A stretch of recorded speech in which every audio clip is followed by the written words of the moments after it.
오늘 하나님께서 우리에게 주신 말씀은 예레미야 26장 16절에서 24절까지의 말씀입니다. 구약 1093쪽에 있는 예레미야 26장 16절에서 24절까지의 말씀입니다.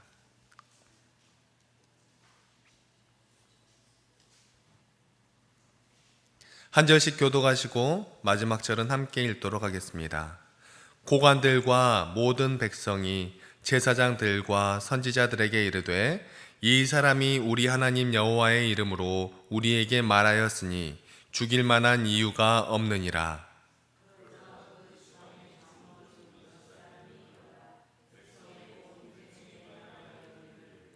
유다의 왕 히스기야 시대에 모레셋 사람 미가가 유다의 모든 백성에게 예언하여 이르되 만군의 여호와께서 이와 같이 말씀하셨느니라. 시온은 밤같이 경작지가 될 것이며 예루살렘은 돌무더기가 되며 이 성전에 사는 산당의 숲과 같이 되리라 하였으나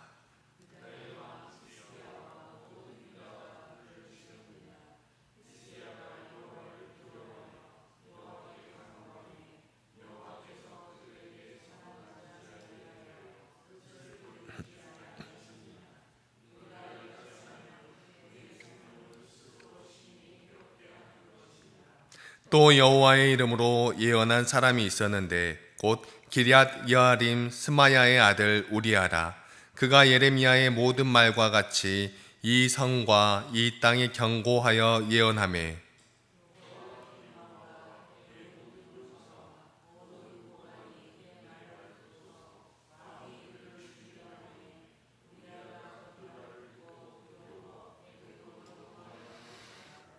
여호야김 왕이 사람을 애굽으로 보내되 곧 악볼의 아들 엘라단과 몇 사람을 함께 애굽으로 보냈더니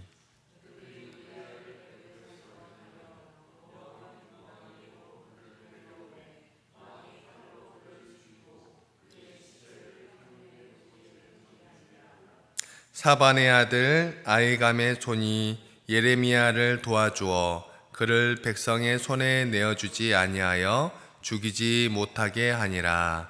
아멘. 오늘 이 새벽 시간에도 아버지 앞에 나와 기도에 힘쓰시는 여러분을 진심으로 환영하고 축복합니다. 우리는 지난주까지는 사도행전을 함께 읽었는데요. 금요일까지 사도행전 27장의 말씀까지 우리가 함께 보았습니다. 그런데 토요일과 주일에 사도행전 28장의 말씀이 있었는데 그것을 보지 못하고 어제부터 바로 예레미야의 말씀으로 들어갔지요. 사도행전 27장까지는 사도 바울이 로마로 이송되는 과정 중에 있었던 일이 있었고요. 그리고 28장부터는 이제 로마에서 사역한 마지막 사도행전의 이야기가 기록이 되어져 있으니까 혹시 읽어보시지 않은 분들은 이어서 28장까지 읽어보시고 그 은혜를 또 함께 나누면 좋을 것 같습니다. 오늘 우리에게 주신 하나님의 말씀 가운데에서는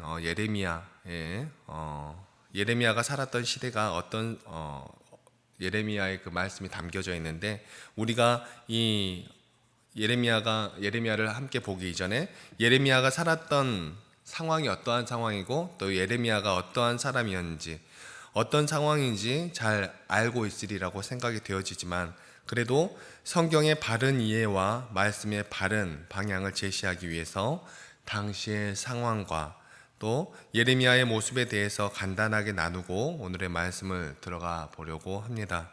상황에 대한 바른 이해가 없으면 하나님께서 도무지 왜 그러셨는지 이해하기가 어렵기 때문에 그렇습니다. 모든 성경의 관점은 제가 항상 이야기하는 것이지만 때때로 다른 이야기를 하면 또 좋겠지만 그래도 우리가 잊어버릴 수 있기 때문에 자주 언급합니다. 그리고 기본은 항상 똑같다라고 말씀을 드립니다.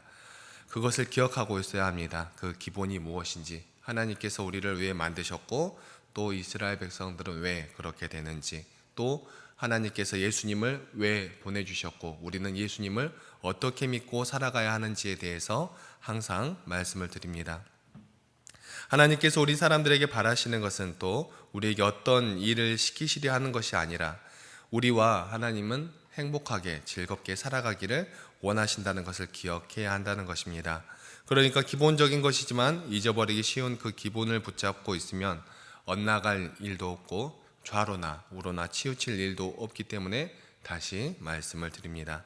하나님이 구약에서부터 항상 우리에게 바라시는 것은 우리가 아버지 앞으로 나아와 하나님과 기쁘고 즐겁게 동행하는 것을 원하신다는 것을 항상 기억하시기 바랍니다.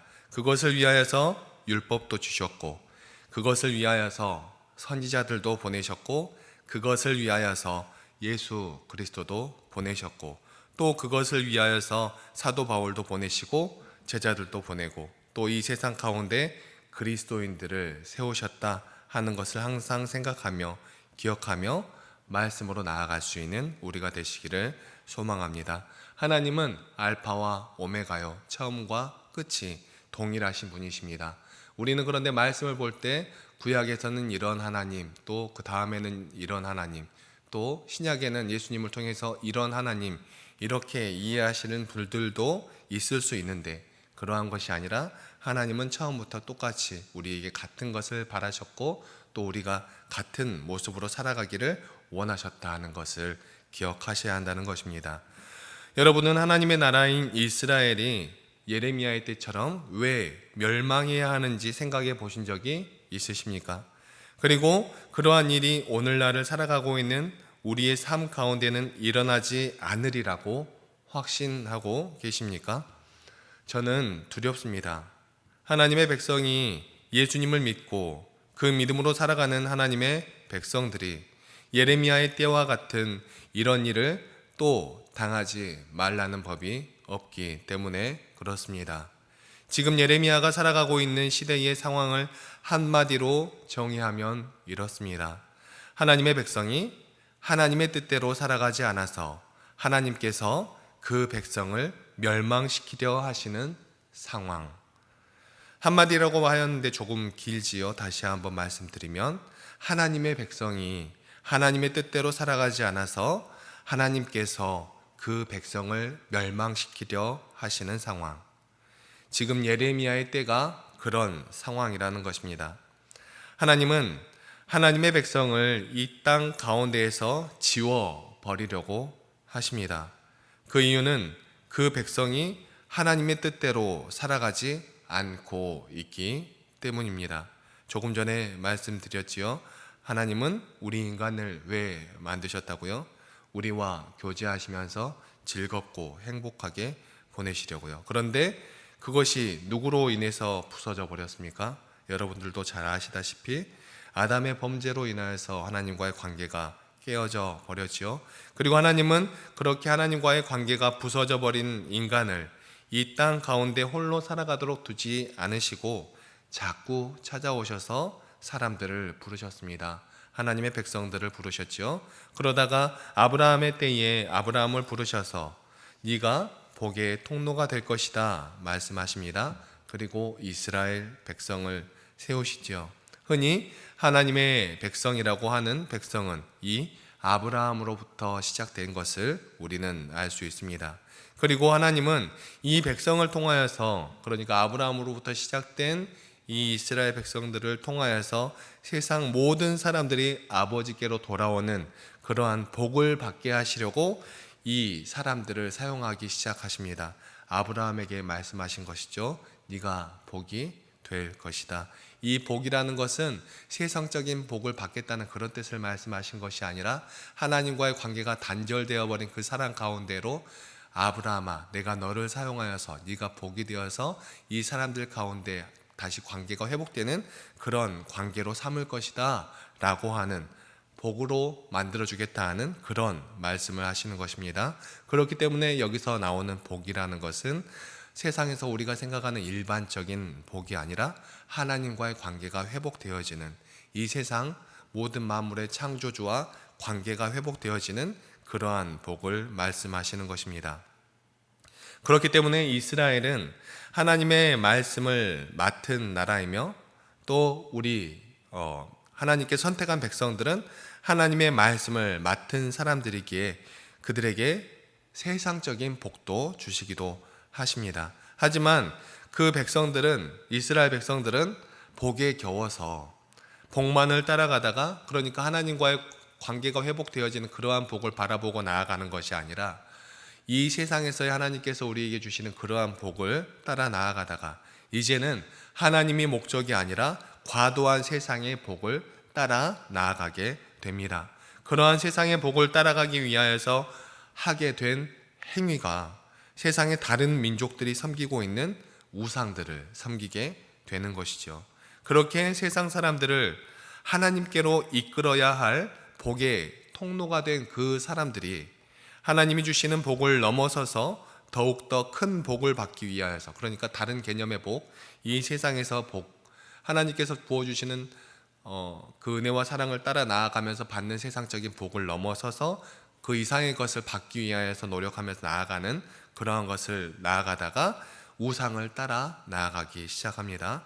물론 우상은 헛된 것이죠. 그런 헛된 것을 따라 나섰기 때문에, 하나님으로부터 멀어졌기 때문에, 또한 하나님의 말씀인 율법을 하나님께서 본래 주신 목적대로 사용하는 것이 아니라, 그러니까 다른 사람들과 행복하게 즐겁게 지내야 한다라고 그런 이유로 주신 그 말씀을 그러한 목적으로 사용한 것이 아니라 자신들의 잘남을 증거하는, 자신들의 정의로움을 증거하는 그런 용도로 율법을 사용하고 있기 때문에 하나님께서는 이 백성을 심판하려고 하시는 그런 상황 가운데 있는 것입니다. 하나님의 백성이 하나님의 뜻대로 살아가지 않아서 하나님께서 그 백성을 멸망시키려 하시는 상황, 바로 이 상황이 지금 예레미야가 살아가고 있는 남유다의 상황입니다. 이때는 북이스라엘이 아수르에게 이미 망하였고 남유다만 남은 그런 상황 가운데 있습니다. 북이스라엘도 마찬가지이죠. 하나님께서 만들어주신 그 이스라엘이라는 나라가 북이스라엘과 남유다로 나눠지고 또 그 북이스라엘이 아수르에게 먼저 멸망하고 남유다만 남은 그런 상황이라는 것입니다. 이 기간 중에 북이스라엘이 멸망하고 나서 이제 그 북이스라엘이 있던 땅에 사마리아인들이 생겨나고 있다는 것을 한번 좀 생각해 보시면 좋을 것 같습니다. 북이스라엘 사람들은 아수르의 그 이민 정책으로 인하여서 북이스라엘의 고관들은 다른 이방의 나라로 끌려가서 살아가게 되고 또 이방 나라의 고관들이 북이스라엘로 이민을 강제로 이주를 와서 끌려와서 북이스라엘의 수도였던 사마리아를 중심으로, 그래도 좀 번화하였던 그 사마리아를 중심으로 모여 살아가고 있다라는 것을 생각하면 사마리아인들이 이런 사람들이었구나 하고 생각하는데 많은 도움이 될 것입니다. 사마리아인들은 가나안 땅에서 살아가고 있지만 유대인이 아닌 이방인들과 섞인 사람들 정도로 이해할 수 있는 것입니다. 이런 상황 가운데 요시야 왕 때 예레미야가 나타납니다. 히스기야의 아들 므낫세가 남방 유다 역사상 가장 대표적으로 우상 숭배의 표본이 되는데, 그 이후 요시야가 안간힘을 쓰며 그것을 척결하며 하나님 앞으로 다시 나아가려고 애쓰고 노력하였지만 결국은 이스라엘이 무너지고 많은 그런 상황 가운데 있는 것입니다. 요시야 왕 이후로 여호아하스 왕, 여호야김 왕, 여호야긴 왕, 시드기야 왕, 그 순으로 왕이 이어지며 시드기야 왕을 마지막으로 남유다도 멸망하게 됩니다. 이때 요시야 왕 때 등장한 예레미야가 했던 것이 하나님의 말씀을 대언하는 그러한 것이었습니다. 이 예레미야는 요시야 왕 때 등장하여서 사역을 시작하였는데 요시야 왕, 그리고 여호아하스, 여호야김, 여호야긴, 그리고 시드기야 왕까지 이어지는 그런 세월을 보내면서 이스라엘 백성들에게 하나님의 말씀을 증언하는 그러한 삶을 살아갔습니다. 그때 예레미야가 태어난 그러한 하나님의 말씀을 통하여서 하나님의 나라가 망한다는데 세상의 나라들처럼 소리 소문 없이 망해버리면 후대에 살아가는 우리가 어떻게 그 이스라엘이라는 나라가 하나님의 나라인 줄 알았겠습니까? 그래서 하나님은 하나님의 나라가 멸망할 때도 그냥 멸망하도록 두신 것이 아니라 하나님께서 그 나라를 심판하신다는 것을 분명히 말씀하고 있습니다. 그 상황 가운데에서 남유다의 고관들은, 직분자들은, 제사장들은 아마 피가 거꾸로 솟는 그런 느낌이었을 것입니다. 자신들이 백성들 잘 이끌고 있다라고 생각하는데, 하나님의 뜻대로 잘 백성들을 이끌어가고 있다고 생각하는데, 이렇게 비유하면 좀 그렇지만 여러분 잘 생각해 보시기 바랍니다. 그 당시에 있던 제사장들과 여러 고위 관리들이 하나님의 뜻대로 자신들은 나름대로 하나님의 나라를 잘 이끌어가고 있다라고 생각하고 있었을 것입니다. 그런데 그때 새파란 젊은 사람이 나타나서 이 나라가 망할 거예요, 그런 이야기를 하면 자신들이 힘 있는 사람들인데 어디 천둥 벌거숭이 같은 새파란 어린 놈이 나타나서 자신들은 하지도 않는 말, 그 말이 하나님의 말씀이라며 자신들을 바보로 만들어버리는 그런 소리를 하고 다니는 그런 상황 가운데 있는 것입니다. 예레미야를 특별한 사람으로 볼 것이 아니라 하나님의 말씀을 받았지만 이렇게 하나님의 말씀을 증언할 때는 그렇게 특별하다는 것이 나타나지 않는 그런 상황인 것이죠.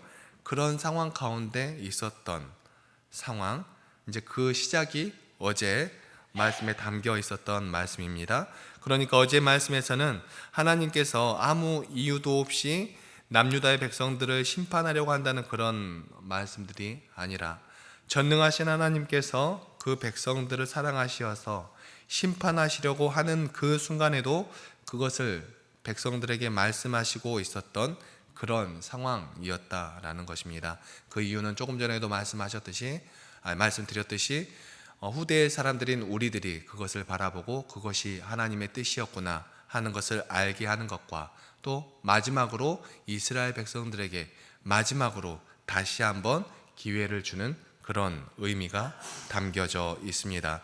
어제의 말씀이었던 26장 3절의 말씀 읽어드리겠습니다.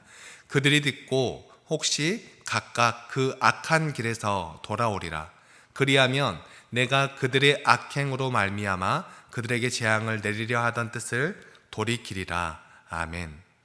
하나님께서 그런 상황을 알려주셔서 혹시 하나님은 이미 그 백성들이 그러지 않을 것을 알고 계셨지만 혹시 얼마나 사랑이 넘치는 그런 분입니까? 혹시 그 악한 길에서 돌아올까 싶어서 혹시 그러면 내가 내리려고 했던 모든 심판들을 거둘 것이니까 돌아오라 하셨던 것이죠. 사랑하는 성도 여러분, 우리가 이 하나님의 사랑을 느끼며 이 하나님의 사랑을 알고 우리의 삶 가운데 하나님의 뜻을 행할 수 있는 우리들이 되기를 소망합니다. 하나님은 이러하였기 때문에 이스라엘 백성들을 심판하려고 하셨고, 이러하였기 때문에 이스라엘 백성들에게 내가 너희를 심판하는 거야 라는 것을 알려주고 계셨던 것입니다. 그런데 이것은 예레미야 때뿐만이 아니라 오늘날을 살아가는 우리들에게도 동일하게 적용되는 그러한 말씀이라는 것이죠.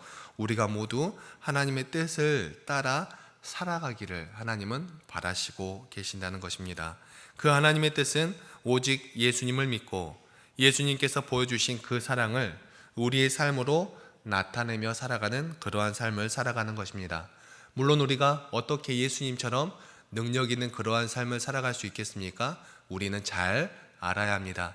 우리가 예수님처럼 능력 있는 삶을 살아가기를 하나님께서 바라시는 것이 아니라 그저 우리가 처한 상황과 우리의 환경 가운데에서 그 모든 상황과 환경 가운데에서 예수님께서 우리에게 보여주신 하나님의 사랑이 무엇인지 우리도 하나님의 사랑을 그대로 나타내며 나아가기를 원하신다 하는 것이죠. 우리가 어떻게 죽은 사람을 살려내고 우리가 어떻게 물 위를 걸어가고 우리가 어떻게 예수님처럼 그런 능력의 일들을 행할 수 있겠습니까? 하나님은 우리들에게 그러한 것을 원하시는 것이 아니라 예수님께서 우리에게 보여주신 하나님의 참 사랑, 그것을 우리가 바로 알아서 그대로 행하며 나아가기를 원하신다 하는 것입니다.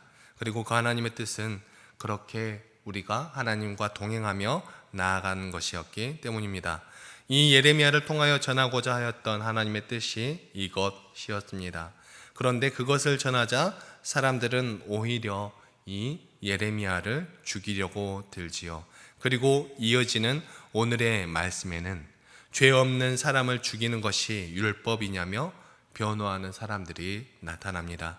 18절에, 오늘 본문 18절에 히스기야 시대의 모레셋 사람 미가가 유다에게 예언하여 19절에 여호와께서 내리기로 하셨던 재앙들을 돌이키셨다라는 말씀을 담고 있고, 또 20절에 기럇 여아림 스마야의 아들 우리야가 예레미야와 같이 예언하였는데 그 사람은 우리가 죽여버렸다. 아니, 우리가는 아니고 여호야김 왕이 사람들을 보내서 끌고 와서 죽여버렸다 하지 않은, 그렇게 기록이 되어져 있습니다. 그러니까 우리가 이 부분에서 확실히 알아야 할 것은 예레미야도 똑같이 죽임을 당할 수도 있는 그런 상황 가운데 있다라는 것입니다. 이렇게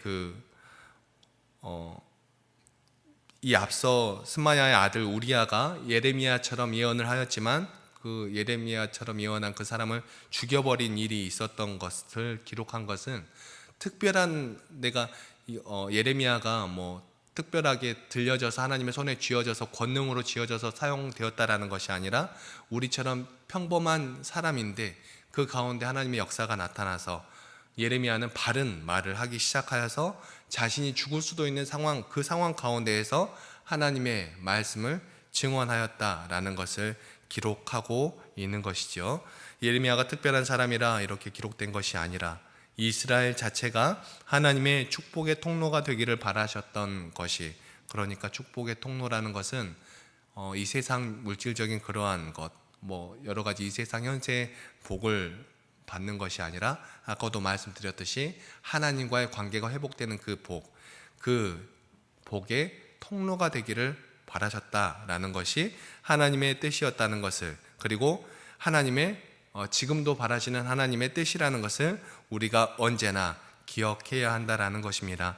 그것은 오늘날을 살아가는 우리에게도 마찬가지로 우리가 어떤 특별한 사람, 영웅 같은 그 사람이 하나님께 필요한 것이 아니라 믿음의 그리스도인들 된 우리 모두가 우리의 삶 가운데에서 하나님께서 우리에게 보여주신 사랑, 하나님께서 우리에게 예수 그리스도를 통하여서 보여주신 그런 은혜대로 살아가기를 원하신다는 것을 깨닫고, 우리 모두가 그리스도인으로서의 삶으로 예수님을 나타내며 살아가기를 노력하는 우리 모든 믿음의 백성들이 되시기를 간절히 소망합니다. 우리의 눈으로 바라보기에도 당시에 예레미야가 외쳤던 그러한 내용들을 바라보면 오늘날에 대입하자면 좀 뚱딴지 같고 말도 안 되는 그런 상황처럼 보일 수 있었다는 것을 우리가 생각하며, 예레미야가 처하였던 그 시대가 특별한 그런 어떤 상황이 아니라 그저 예레미야는 하나님의 말씀을 바르게 증언하였다라는 것을 생각하며 우리가 해야 할 것, 하나님의 그 사랑을 나타내며 우리의 삶 가운데, 우리의 있는 이 자리 가운데에서 하나님의 사랑을 우리의 삶으로 증언하며 나아가는 우리 모든 믿음의 백성들이 다 되시기를 간절히 소망합니다. 기도하시겠습니다. 사랑과 은혜가 충만하신 하나님 아버지, 너무나 감사합니다. 오늘 예레미야의 말씀을 통하여서 우리가 이 세상 가운데 어떠한 모습으로 살아가야 할지, 또 우리가 이 땅 가운데서 행해야 할 것이 무엇인지 다시 한번 생각해 보았습니다. 하나님, 그 시대를 살아갔던 유대인들처럼 무지몽매하게 살아가는 것이 아니라 하나님의 뜻을 바로 알아서 하나님의 말씀을 우리의 삶 가운데 적용시키며 예수 그리스도를 통하여서 우리에게 보여주신 하나님의 그 사랑을 우리의 삶 가운데에서 펼쳐나가는 우리들 될 수 있도록 도와주시고 인도하여 주시옵소서. 특별한 어떠한 행위로 하나님을 나타내는 그러한 삶이 아니라 하나님께서 바라셨던 우리 한 사람 한 사람이 있는 그 삶의 현장 가운데에서 하나님의 사랑으로 예수 그리스도께서 우리에게 보여주신 그 사랑으로 행할 수 있는 우리들 될 수 있도록 하여 주시고, 하나님께서 우리에게 바라시는 것은 다른 어떤 특별한 것이 아니라 그러한 것, 우리의 삶 가운데 하나님과 동행하며 우리 이웃들을 사랑하며 나아가는 것임을, 우리가 정의를 행하며 나아가는 것임을 언제나 기억하게 하여 주시고, 우리의 삶으로 예수님을 증거하며 우리의 삶으로 사랑의 열매들을 맺어가는 우리 모든 믿음의 백성들이 다 될 수 있도록 도와주시고 인도하여 주시옵소서. 언뜻 보기에는 그것이 너무나 어렵고 힘든 일인 것처럼 보일 때가 너무나도 많지만, 하나님께서 우리에게 바라시는 것이 그저 하나님과 함께 기뻐하고 즐거워하고 우리 이웃들을 사랑하고 나아가는 것임을, 그리고 그것은 결코 어려운 일이 아님을, 우리가 우리의 욕심들을 내려놓고 사랑의 마음으로 우리의 이웃들을 바라보면 된다라는 그러한 간단한 것임을 우리가 깨닫도록 하여 주시고, 우리의 삶으로 예수님을 나타내며 나아가는 우리 모든 믿음의 자녀들이 다 될 수 있도록 도와주시고 인도하여 주시옵소서. 이 시간도 함께하여 주시니 감사드리오며 이 모든 말씀 사랑이 충만하신 우리 주 예수 그리스도의 이름으로 기도드립니다. 아멘. 다 함께 찬